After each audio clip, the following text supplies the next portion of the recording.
Hi everyone, welcome to Saxon's Hydrosphere. I'm Saxon and I love music and I love movies, and with this channel I wanted to create a space where both music and movie lovers can coexist.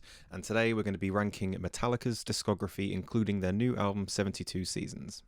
So, Metallica are probably the biggest name in heavy metal, and for me, they're a band I got heavily into when I was first getting introduced to the genre, much like probably a lot of other people my age range.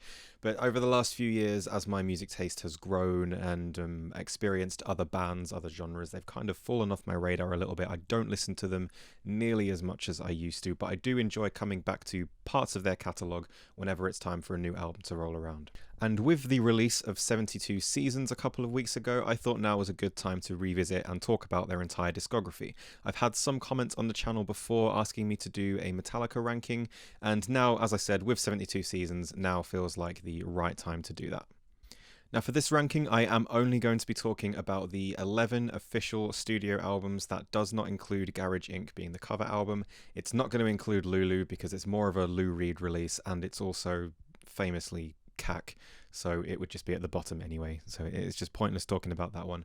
But even with just the main 11 albums, I feel like this can stir quite a bit of a conversation because I feel like everybody has a very different viewpoint on a lot of Metallica albums, and I think I have something unique to say as well that might wind a few people up and a lot of you might agree with also. So without any further ado, let's get into it. Number 11, Saint Anger. Let's get the obvious one out the way with this album just does not work. Infamous for its awful production quality, dustbin snare drum, and behind-the-scenes drama, Saint Anger is generally perceived as one of the most polarizing albums of any metal band's discography. I do admire them for trying something new on the one hand, but on the other it was also a little obvious they were trying to hitch a ride with the growing popularity of nu metal in America, which makes this new direction feel slightly dishonest. I wouldn't say it's wank from start to finish. There are some cool riffs spread across the disc, but there's also not one full song that I would say is enjoyable from start to finish either. For every worthwhile riff, there's an annoying vocal performance, and for every somewhat interesting creative idea, there's a what the fuck moment trailing not too far behind. It's definitely an interesting staple in history for the genre, especially if you've seen the Some Kind of Monster documentary, but beyond that, it's famously quite an irredeemable mess of a record. Number 10, 72 Seasons. I'm sorry, this just isn't a very good record. Just to veer off from the musical side for one moment, something I've noticed online is that if you say you don't like this album, the apologists seem to throw things at you like, well, they're evolving, stop expecting it to sound like the 80s. And to my understanding, I don't think there are many people who are expecting or even wanting an album that sounds like their 80s material. We all understand that the band are older and have changed. I'm all for settling into a newer and fresh sound, but this album simply is not that. If anything, one of the biggest problems with 72 Seasons is that the music feels all too familiar and something done 100 times over at this point. Dress it up how you like, but 90% of the material on this album is either very drab and uninspired, or feels like B material leftovers from the Black Album cutting room floor, and it's just very vacant feeling. Again, no one is expecting an album that sounds like the 80s, but my god, there needs to be something original, fresh and inspiring. Otherwise, there are going to be plenty of people, like myself, feeling like this was a waste of time. There's a lot on the album that feels very phoned in and lazy, and Kirk Hammett's lead playing in particular is the very definition of that. Honestly, during most of the solos I could predict the next phrase or sometimes one or two bars before I've even heard it. In a recent interview, he has addressed some of the flack he's received on this, saying how his solos were all in the moment and raw and doesn't like solos that sound like exercises, but you don't have to play at huge technical levels to write interesting melodies and solos. Just for a moment, drawing from my own experience on my own playing, I'm not great with improvising, so I won't ever enter a studio environment and just blag my way through pentatonic genericisms for every solo, because it will be repetitive and dull, so I'll take the time outside studio hours to write my solos phrase for phrase, because that's where my strength is. I don't know how much of Kirk's lead work was improvised here, but my guess is it was a large chunk, and I strongly think that in order to stay interesting, he needs to maybe reevaluate his process. Nobody's expecting him to play and sound like Malmsteen, Satriani, Vai, or any other virtuoso guitarist, but he's got to be self-aware and step his game up if he wants to be remembered as one of the greats, and stop writing these criticisms off as just the younger generation expecting everything to have sweet picking in it, because really that's not the reality. I know I just took a big turd on Hammett, but on a positive note, there are moments of some good riff writing in areas, and honestly, a very decent vocal performance from Hetfield, but mostly this album feels very desolate, very lazy, and like most Metallica albums post 1992, it's way too long. Number 9 and 8, Load and Reload. I'm going to count these two as pretty equal, and I'm not entirely sure which I'd class as the better album because they both have equal strengths and weaknesses. For every good song and great riff on Load, there's an equal opposite bad song to go along with it, and while Reload has some of the most recognisable and memorable tracks like Fuel, The Memory Remains, and The Unforgiven 2, it has an equal opposite of completely hollow and forgettable songs as well. The transition to a more blues rock and alternative rock sound works in little pockets here and there, but the problem is that there's only so often you can hear a blues riff in E minor reworked in different variations before it becomes very boring and just makes everything blend into a big mess. I think most people would agree with me that instead of having two very long albums worth of this kind of sound, it should have been incredibly condensed down into just one album. If you were to take just a third of this entire 2-album affair and streamline all the best stuff into just the 150 or so minute record, it would stand a high chance of actually being pretty decent. But with both albums feeling very samey throughout and clocking in at just over 150 minutes all in all, it's a truly exhausting and almost pointless task to sit through. Number 7, Unjustice For All. From what I can tell, this album is widely seen as one of the best, but for me that's really not the case. I find a lot of the material here quite forgettable and kind of stale. Harvester of Sorrow, The Frayed Ends of Sanity, Eye of the Beholder, and To Live Is To Die all feel quite weighed down and a bit of a slog to get through, as well as not being very memorable at all. The other half of the album is mostly okay, with The Shortest Straw having some decent punchy moments, Blackened and Die As Eve being great thrash songs, and the title track having some really cool things going on rhythmically, and One is obviously a classic, but as I said, the rest of the record is really hard work to try and get through.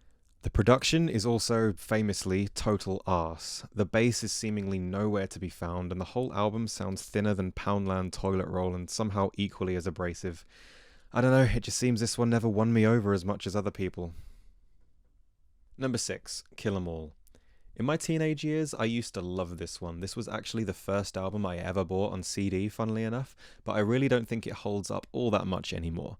It's an album that gets quite tiresome pretty quickly, with a lot of areas feeling very samey and a couple of filler tracks on here as well. I suppose it depends on how much you like something for its raw presentation, because if I'm in the mood for that, I can look past the dodgy production and the occasional sloppy performance and certainly appreciate it more. One thing that Kill 'Em All does have over any other Metallica album though is the level of energy.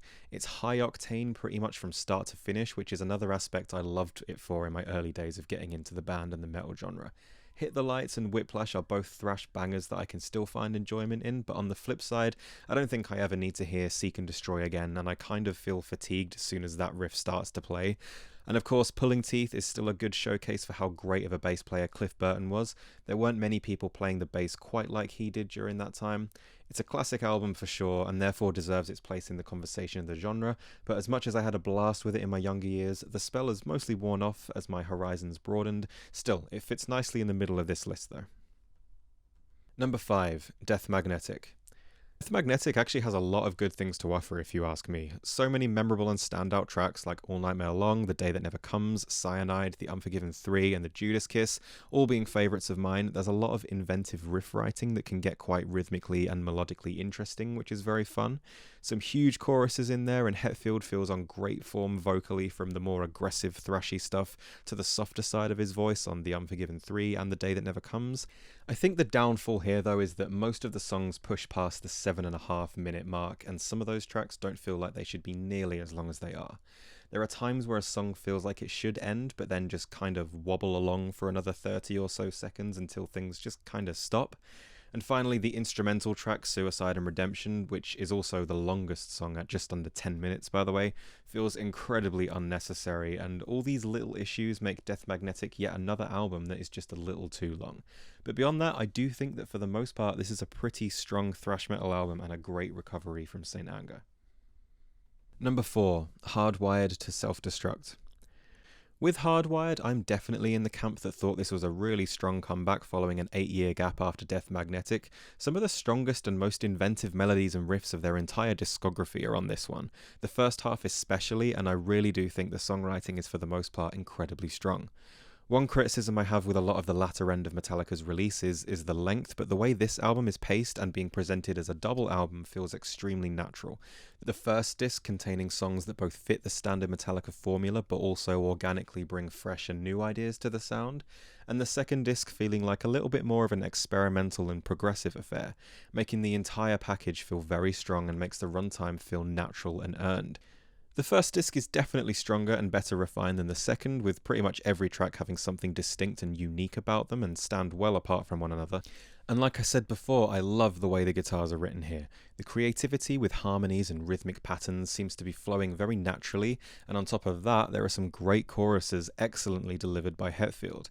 It's not perfect, there's a little bit of meandering from time to time, but when looking past that, there's a lot to latch onto with this one, and I wish that 72 Seasons had been even half as memorable, creative, and fresh as Hardwired was back in 2016, especially given how both albums took almost a decade to follow up their respective previous releases. Into the top 3 now, and here is where it got a little hard to stick on an order, but I'm going to give number 3 to Ride the Lightning.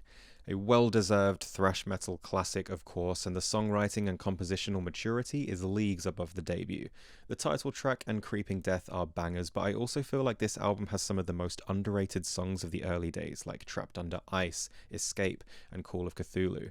Fade to Black is probably the best song on the album for me, with the way it builds and has a hauntingly beautiful aura about it, well-delivered vocals, and both opened and bookended by two of the best and instantly recognisable guitar solos that Kirk has ever recorded. The only thing that keeps Lightning out of the top 2 though for me, however, is that I really don't enjoy For Whom the Bell Tolls personally. For me, it's easily one of the least interesting and sluggish songs of the earlier albums. Apart from that though, this is a great record. Number 2, the self-titled or the Black Album. Call me a contrarian, but I genuinely love the Black Album. This is generally seen as a turning point for the band where a lot of the fans are very divided and where some drop interest in them altogether. But just 3 years after Justice, this is a huge step up in both production and songwriting, and despite being the album that properly birthed a lot of the stereotypes surrounding the band, like Hammett's use of the wah pedal and James Hetfield's I really do love the sound of this one. I don't ever need to hear Enter Sandman again, to be honest, but beyond that, this album has some of their best and most original riffs, great choruses, creative performances, and going back to the conversations surrounding Kirk's playing on 72 Seasons, this album is a prime example of not having to be overtly flashy or playing exercises to write interesting and memorable guitar solos. This album just feels like a band finding themselves, exploring how to expand on and solidify their identity, and having a good time doing it. There may be one or two songs that feel a little fillery and unnecessary, but beyond that, this is a corker of an album, and I don't see what is so divisive about it. And number 1, Master of Puppets. Probably one of the most important albums of the genre, and although this and the Black Album came very close in terms of my own preference, I do have to give the win to Puppets due to there being just a little more in the way of consistency and all-around polish. No filler anywhere on here, everything is tightly wrapped and well put together, with every song having a clear identity, the track list being very well paced, the tone organically varies between slow and brooding to high octane energy, and even though I don't come back to thrash metal too often anymore, I really liked coming back to this album to give it a listen for this ranking, and it brought back a lot of nostalgia for me. Orion is probably the best instrumental the band ever wrote. Puppets is one of the few classic songs in the genre that I don't feel I never need to hear again.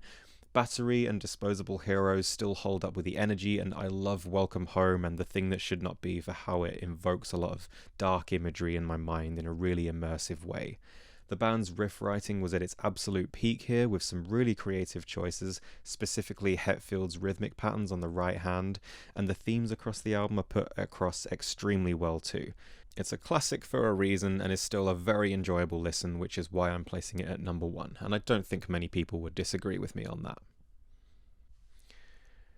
And there we have it, all 11 studio albums from Metallica ranked from worst to best. Let me know what you thought of my ranking, if you disagree with me, if you agree with me. Go even further and give me your own ranking if you'd like, and please don't forget to like the video and subscribe to the channel. I also do have a Patreon, which I'll leave a link to down below, and I'm going to leave you with my song of the day now, from an album that came out last year from a band of which I am very good friends with the drummer, and that is Strive by Vice. Really great metal band and have actually just been confirmed for Bloodstock Festival this year.